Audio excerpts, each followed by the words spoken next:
But, that's the beauty of it. So literally the universe is always prepared to synchronize us with people, resources, whatever we need. And a lot of times I feel that the universe is literally holding things in grace for us when we're not in a place to receive. We need to trust, don't we? We do.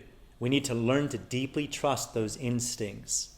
And this is why I think it's important for us to practice stuff like the remote viewing as an example. How many times did I say on that night, okay, as we're now going to do the target to gather some information, and I now want you to put things together like in a pictograph form, like a picture, take all that data and draw something.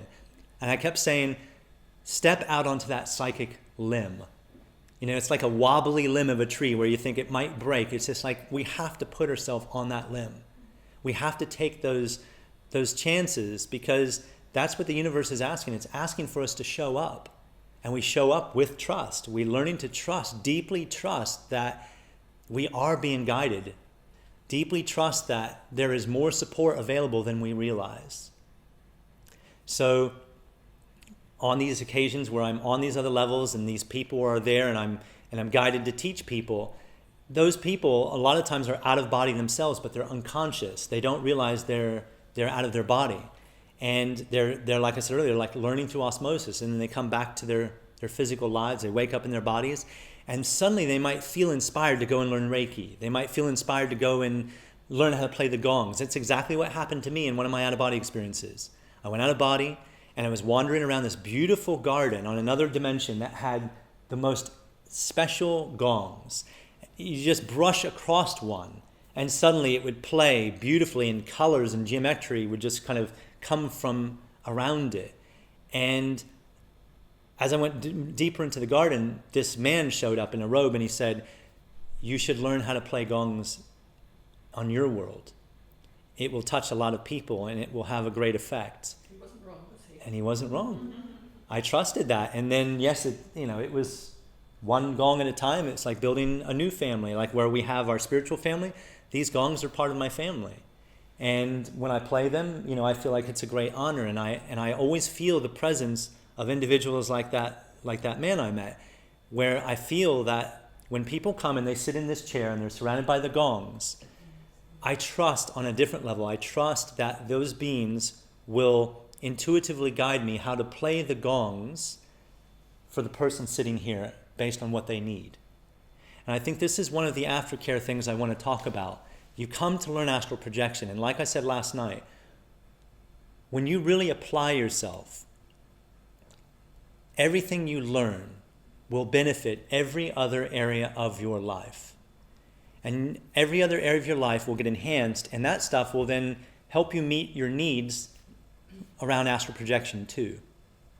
I promise you that's exactly how it works. Everything we talk about how interconnected reality is. We have to be able to get to the point of just going beyond the intellectualizing that and actually put it into practice on a regular basis through the emotional muscles, flexing those emotional muscles, those spiritual muscles, those mental muscles, those psychic muscles. When we do that, we start to benefit. Like I said, every area benefits. So because I trusted my astral projection practice, I've become a gong player too. And I've learned how to play the gongs in a way where it can really powerfully move energy. And by the time I'm done giving somebody, especially the one-to-one sessions, almost everybody sits in that chair and they don't want to get up. They're like, can I just live here? The number of people that I have just bawling by the end of it, they're literally just bawling away because the gongs, the energy of that, which is not just me, it's not just the gongs, it's the energy of other beings who are there to support them in that moment, because the gongs are getting them into a very trancy state, a very spontaneous, deep state where work can be done, where they can really feel stuff. The number of people I've had in that chair where they're like, I've never felt anything like this before. I've never felt beings before. I kept getting images of people walking around and doing stuff, and it's like, beautiful, because I trusted to do this, and they trusted to show up. Same as you. You trusted to be here. There is a reason why you're here. So when you go home, there's a few books I'd like to suggest that you read. and a few other teachers in particular to explore. So let's get specific with astral projection first, and then I'll go off into other areas. So first, I would like to suggest William Bowman. So William Bowman is spelled Buhlman. And the book of his that I recommend the most is called Adventures Beyond the Body. I'd also like to recommend Robert Monroe. Robert Monroe is an icon within the out-of-body community. Deceased now, but died when he was 86, back in the 1990s, wrote 3 books, so this beautiful trilogy. His first book was titled Journeys Out of Body. His second book, Far Journeys. His third book, Ultimate Journey. So I would read William Bowman's book first, Adventures Beyond the Body. Then I would read Monroe's third book second, which is Ultimate Journey. Then decide which of his other 2 books if you need more. But his third book is very inspirational, whereas William Bowman's book, Adventures Beyond the Body, is very instructional. He can offer more guidance than I can in just 18 hours. And it's a book that you obviously can refer back to. Another author that I would refer you to is named Robert Bruce. Robert Bruce covers a lot of the dark stuff within astral projection that other teachers don't handle very well. In the parallel universe, he took over Scotland. Yes, indeed. We're not talking about that Robert Bruce. Okay, so Robert Bruce is Australian, and his book is titled Astral Dynamics. More inspiration, I would recommend Jürgen Ziva. Jürgen is Jurgen. Surname is Ziewe. His book is titled Multidimensional Man. For lucid dreaming related stuff, I would recommend Robert Waggoner. And he also co-authored a book with Caroline McCready. So check out Robert Waggoner and Caroline McCready. And if you'd like to meet one of the most quirky out-of-body explorers based in the world, based on this planet, who's actually based in London, David McCready, not related to Caroline McCready. David McCready wrote a book called The Great Simulator. I think that's enough for now. That's a lot of reading material on the astral stuff. I would also, beyond the astral stuff, to round this off and make it holistic, I would recommend the work of Marianne Williamson,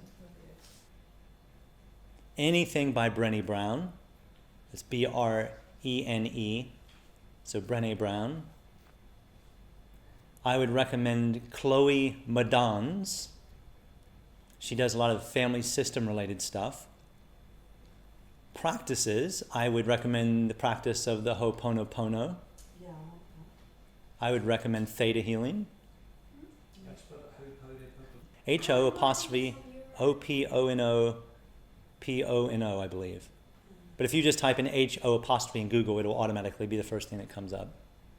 So I would recommend practices like that. In addition to this, I would definitely research different breathing styles like pranayama breathing, the Wim Hof method. I would get a book titled, has nothing to do with astral projection on the surface, but everything to do with this interconnected stuff to get better astral projection experiences, because it will meet needs. The book is called The 5 Love Languages.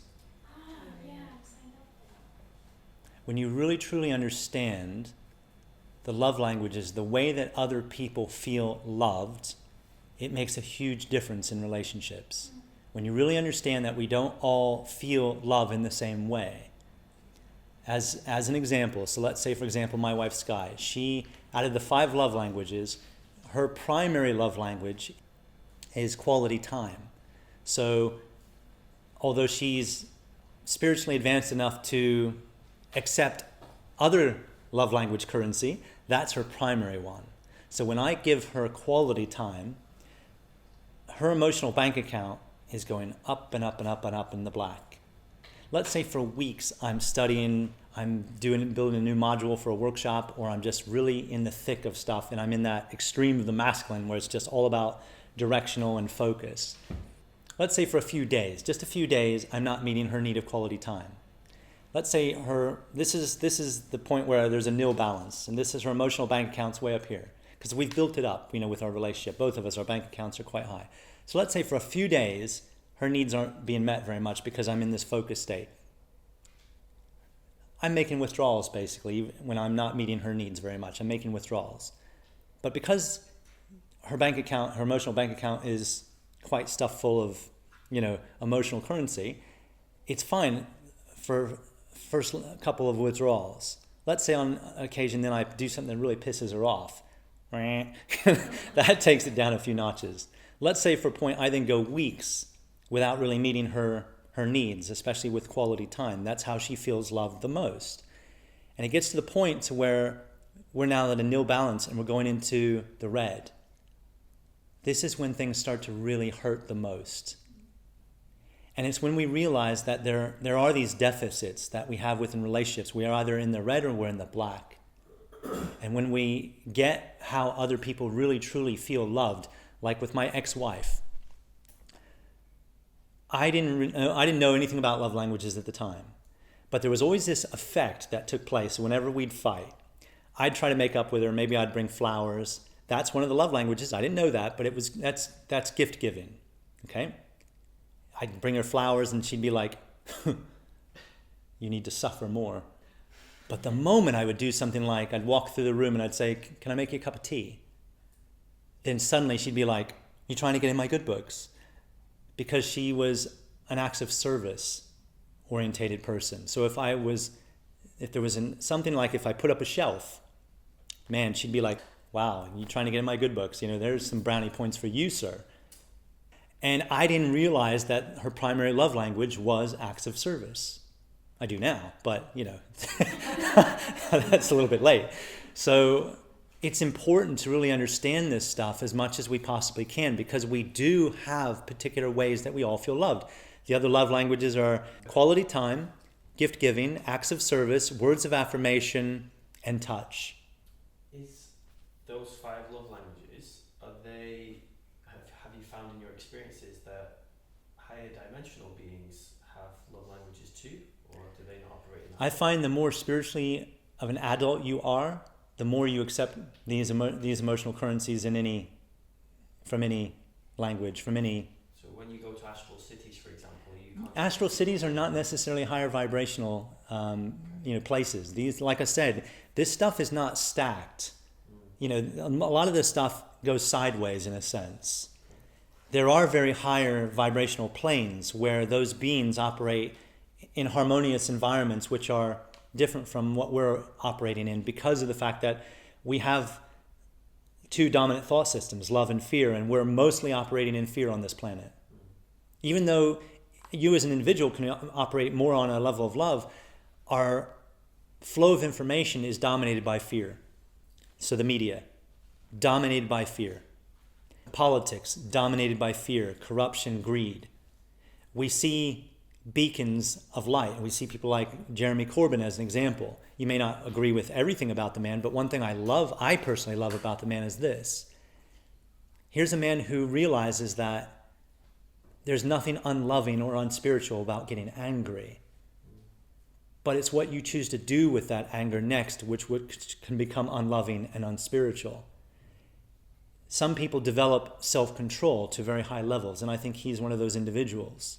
You can see him with other politicians, or the media in particular, attacking him regularly, and he will have a level of grace about him with the way that he speaks back. There's self-control, because there is a difference between license and freedom. Most of us are aiming for freedom, but freedom is guided by responsibility, and self-responsibility is guided by self-love. Whereas what we've experienced a lot, and through sometimes ourselves and other people, especially things like the media and such, it's license. It's license in the fact that people will do and say things sometimes for shock value. If you went into a theater and shouted fire and there's no fire, and then people are stampeding and hurting themselves, that's license.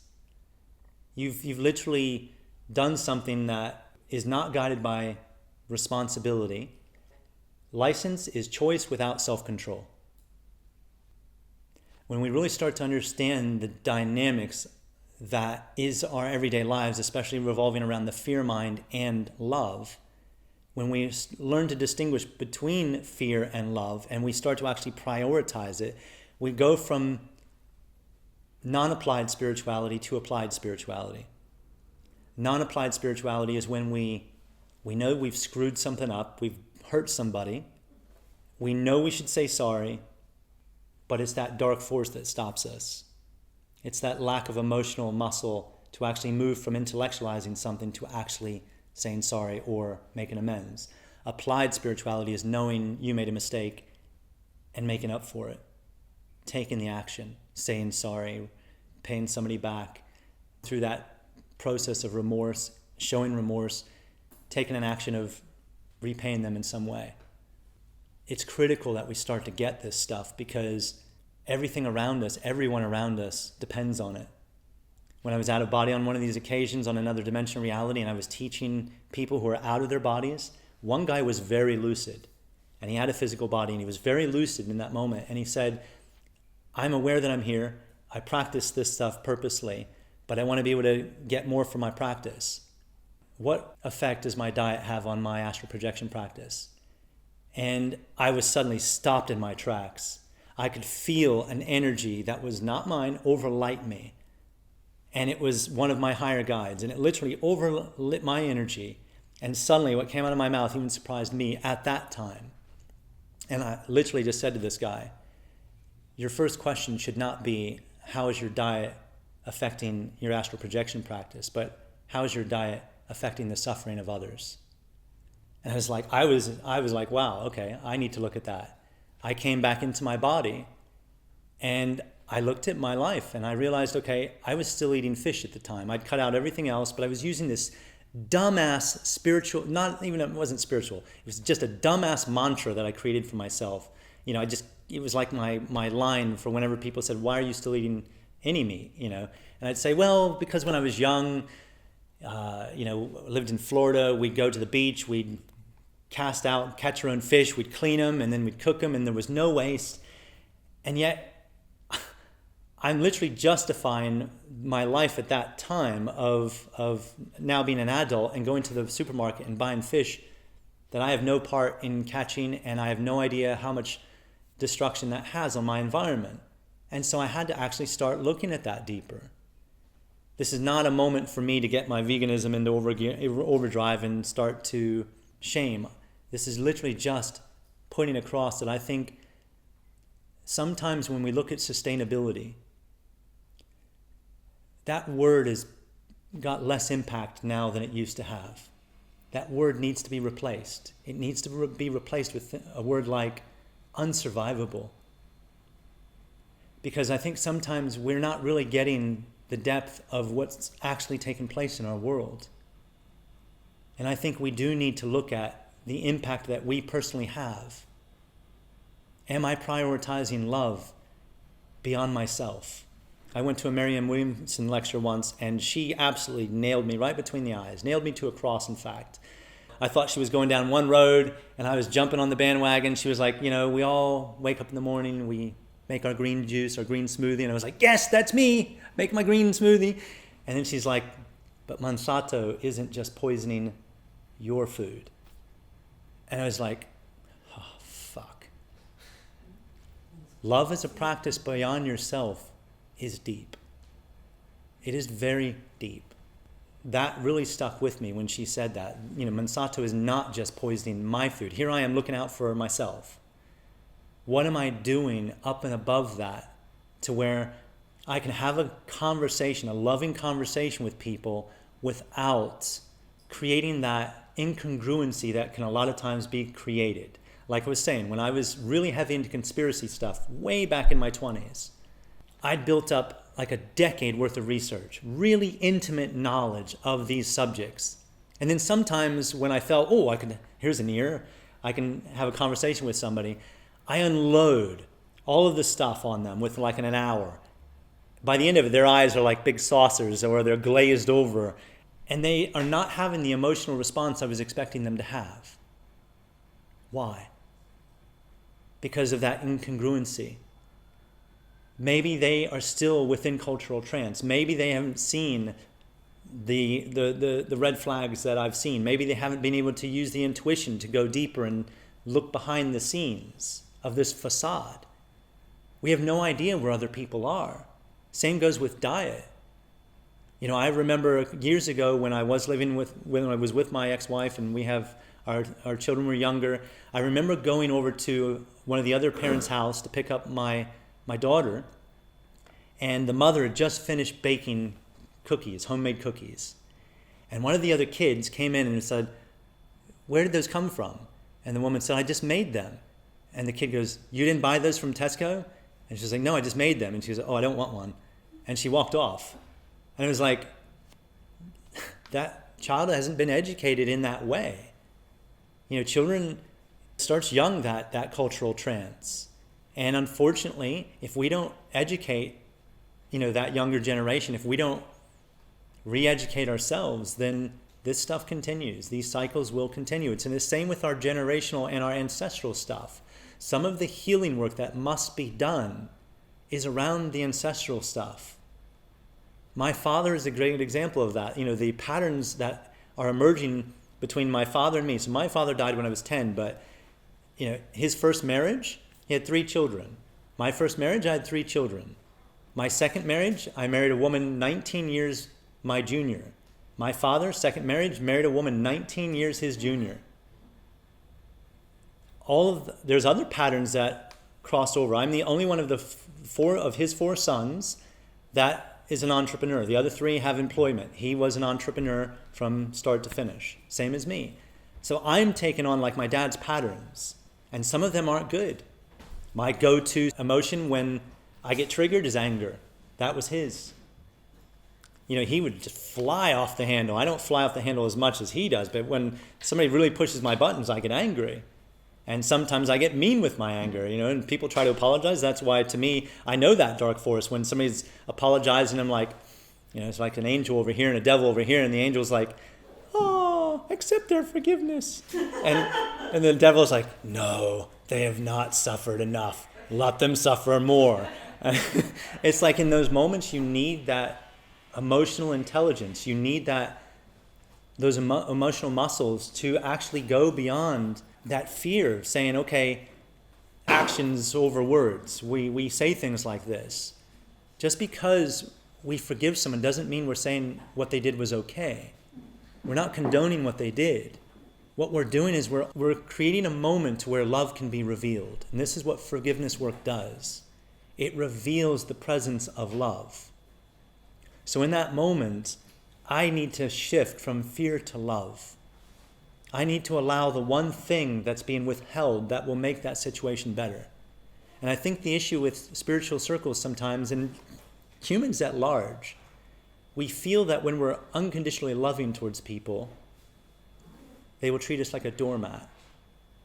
That is not unconditional love. That is not self-love. That's self-hate. When we allow ourselves to be doormats, that's self-hate, not self-love.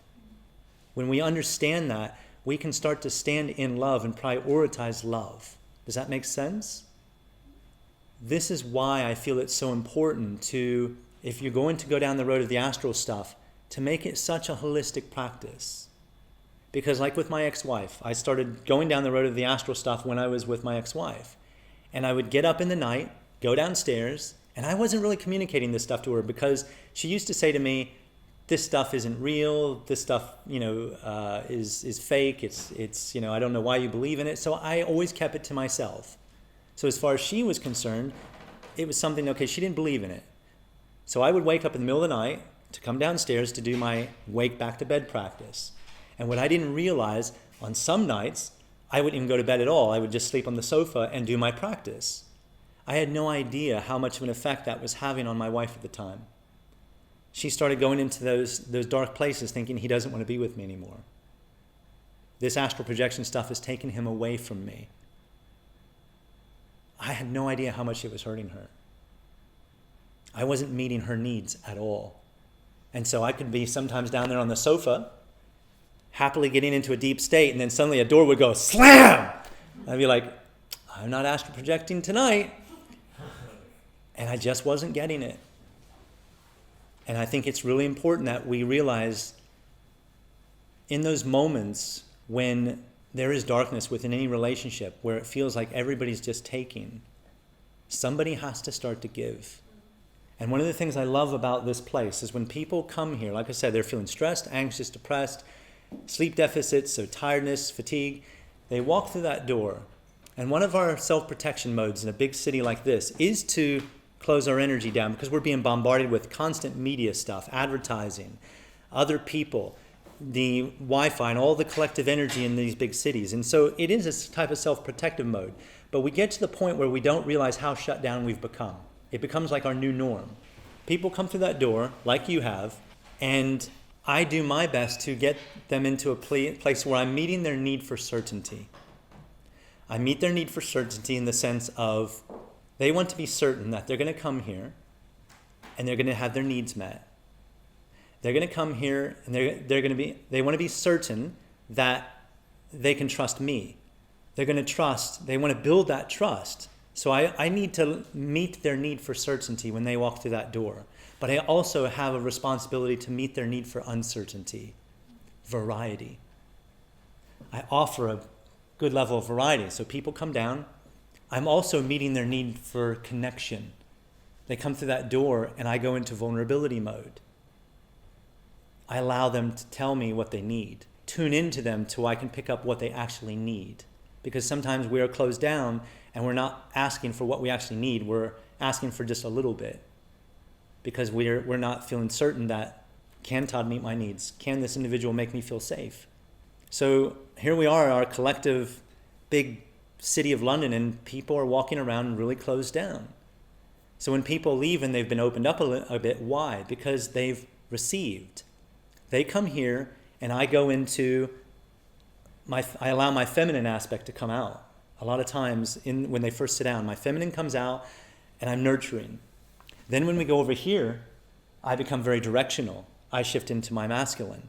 And I realize that an adult spiritual being learns how to shift from the masculine and the feminine when needed, in the moment. Because if I stay in the extreme of the masculine and you come through that door and need nurturing, and I stay over here, you're not going to trust me. Even if consciously you don't get that's where I am, unconsciously you will. And parts of you will resist me. And this is what happens on a regular basis. Our work environments are still predominantly masculine because it's the extreme focus. It's all day long. We're focused, we're goal-orientated. That is masculine stuff, masculine qualities. If Sky is out teaching all day long, theta healing stuff and whatever else she does, comes through that door, she's been in the masculine all day. I'm sat over here on my computer and I'm doing my marketing. I'm in that directional mindset, masculine. She comes in, and if neither one of us shift into the feminine, we're both going to be competing in the masculine to have our needs met.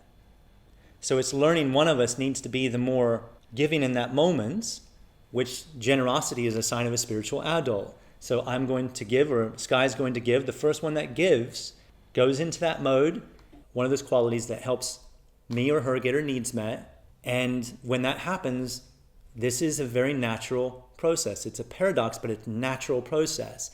She starts to give, I start to give, and soon enough, we start to receive. Because there's a polarity between the masculine and the feminine. Do you understand that? So this to me is the holistic practice of astral projection. It's taking all of this stuff into account. Are the people who I live with, are their needs being met? Because if their needs are being met, that means they're receiving. If they're receiving, at some point they're going to give. That could be the giving me space to do this practice without slamming a door. It could look like many things. Do you get that?